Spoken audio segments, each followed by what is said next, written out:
Xin chào các bạn, mình là Kiên và đây là kênh Kiểm trên của Insight, nơi chia sẻ và trao đổi kiến thức về thiết kế cơ khí.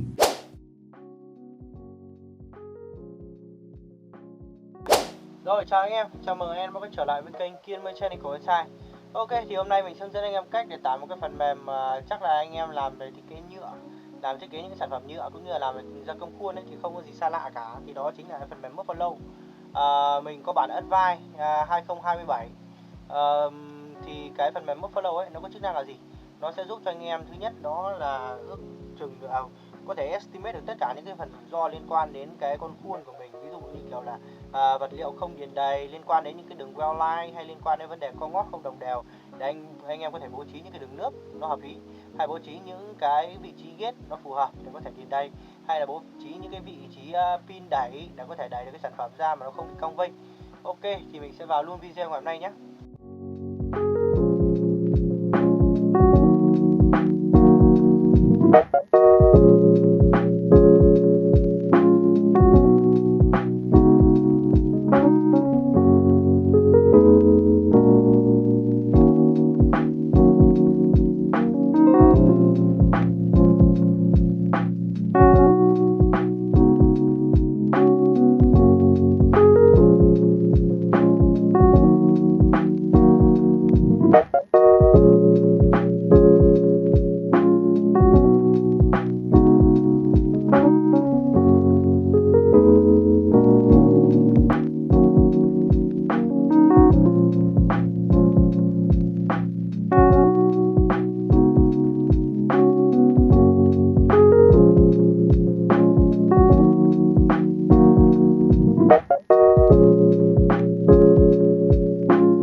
nhé.